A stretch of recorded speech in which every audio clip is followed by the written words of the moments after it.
White Guy Comedy Hour going. Hell yeah.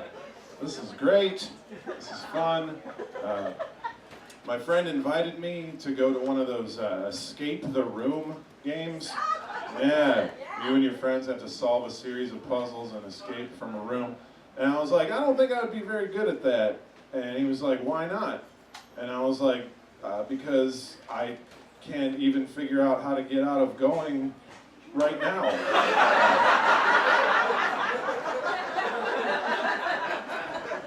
No idea how the added pressure of a timer is going to improve my problem solving in any way. Escape from it. I can't even escape this conversation. Like, it's ridiculous. Like, I don't know who went to the Saw films and was like, this should be an activity for friends. Like, just get together. Like, no, if I'm gonna go to a trap house, it better belong to 2 Chainz. Yeah, the scariest thing there is gonna be the rhyme scheme, probably. It was just Father's Day not too long ago. That can be a really rough time for people. Anybody here grow up without a father? Anybody? Yeah, man, I really envy that. I have a dad. He was alarmingly present. A lot of people try to tell you about the difficult truth of having an absentee father, but nobody ever talks about a dad with perfect attendance. He just yell at you at everything in your life. Like, I had a really tough dad. Like, he always wanted me to be tough all the time. Like, he would say stuff to me like, we need to toughen you up. Like, why are you such a fucking baby? And I was like, I'm teething. It's hard. Like, what do you want from me? I went to a really wealthy school, and we were not, I was one of the 2 poorest kids that went to that school. Just me and the janitor's daughter. She didn't like me either. Mostly because she was my sister. I got beat up every day at that school. A lot of people don't believe that I got beat up because I've been big for most of my life. But let me assure you, I have been weak for all of it. Glasses aren't just for show. I walk the walk. I used to complain to my dad about getting beat up. He's like the least sympathetic person on earth. Like, if they gave out awards for not giving a shit, my dad definitely wouldn't even attend the ceremony. Just didn't give a shit at all. He did some nice things for me. He took me to my very first concert. You guys remember your first concert experience? Yeah, what was it? Cat Band. The Cat Band? Jesus Christ. You see them on a cruise or something? All right, mine's worse. My dad took me to see the Beach Boys. Yeah, every 10-year-old's dream, right there. See a bunch of middle-aged men reminisce through song. It was just awful. I knew it was going to be a bad concert when I saw the Beach Boys opening act. They were a minor league baseball game. Those guys played for like 4 hours. No rhythm whatsoever. Then the Beach Boys came out. It actually changed my life. They were playing all their hit songs, and they were playing that song where they go, "Wouldn't it be nice if we were older?" And my dad leaned over to me and he goes, "I can't imagine how that would improve this concert." Right then, that's when I knew I wanted to be a comedian. When my dad took me to heckle the Beach Boys.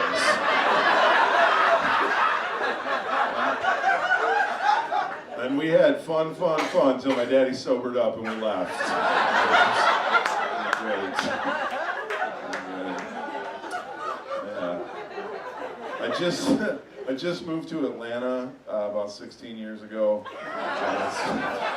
It's pretty good. Still getting used to it. It's weird. I love the South. It's my home now. People have weird traits. Like, everybody in the South likes to make up their own measurements for things. That already has like a flawless system in place, like weights and temperature. Like, I was hanging out with a friend of mine, and he was like, "Dude, it is hot as fuck outside." And I was like, "That's amazing," because I've had a thermometer my whole life, and I had no idea that's what the F stood for. Just been reading that thing all wrong. I'm actually kind of grateful we don't live in a place where they use the C side of the thermometer. It's really unpleasant. I just celebrated my 16th wedding anniversary. That's great. Thank you. Thanks so much. I deserve that. That's a long time to not murder a person. Pretty good. I remembered the anniversary. That's the most important thing. I remembered the anniversary. We all know it's difficult for men to remember important dates like anniversaries, spouses' birthdays. We've all seen situational comedies, right? All have episodes about it. My wife is a very intelligent woman. She had the forethought to plan our wedding on March 2nd, 2001. 3, 2, 1. Let's count down the rest of my life. Got it. Easy.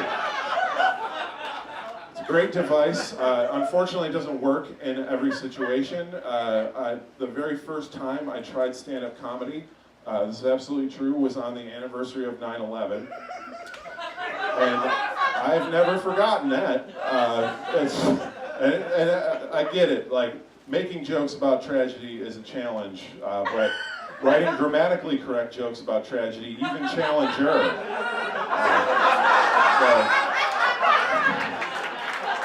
Thanks. You guys are wonderful for that. You never know with some audiences. Sometimes you got to keep that pearl in the harbor. No, not you guys though. You guys went for it. Sandy hook, line, and sinker. Oh. All right, that was the line. See, it's important, like, you can't just do one joke like that, or like, crowds get really upset. You gotta Columbine them all together. All right, that's enough. That's enough. So you guys are fun, though. That's the important thing. It's fun. Like, people are not having enough fun right now. Everybody's so angry all the time. Everybody's so angry. And I don't think they even know why they're upset most of the time. Like, I was at my day job, and a guy came into the break room, and he went on a rant about the border wall. Like, we gotta get that wall up, man. There's no good Mexicans coming into our country. What have they ever done for us? And 2 minutes this went on for. And I know that it was 2 minutes because that's how long it took him to heat up his burrito.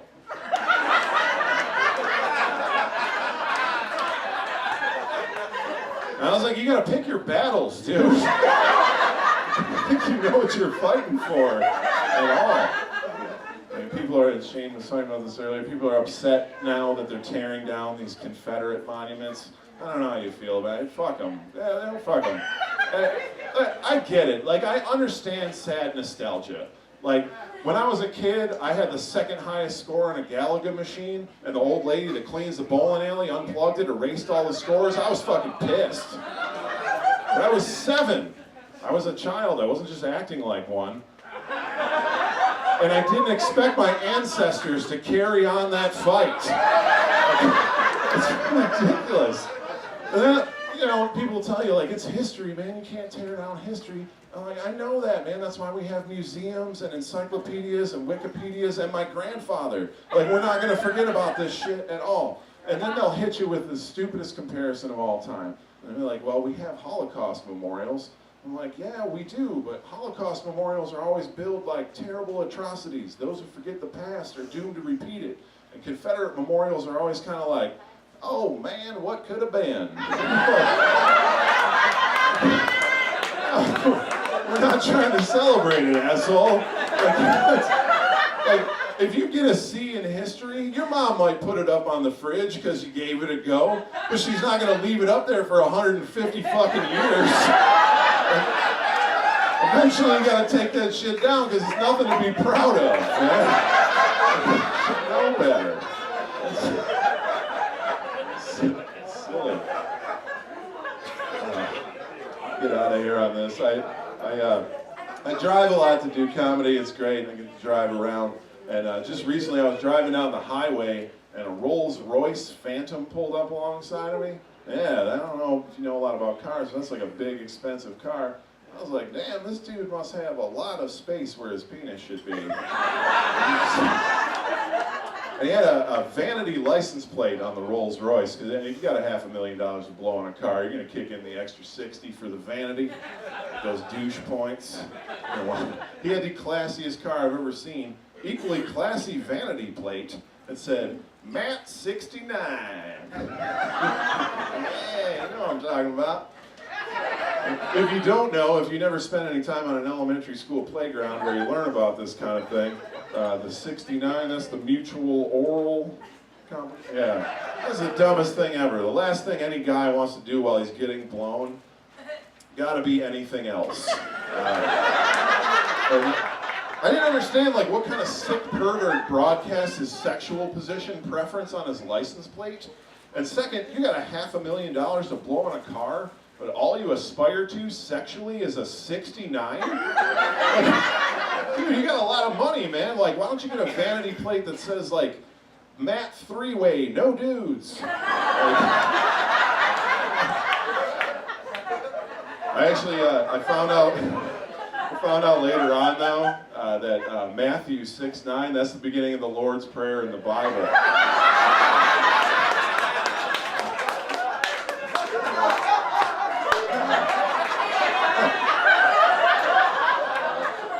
So I was way off. Found that out after I wrote a lot of those jokes. All right, thanks a lot, guys. Thanks, guys.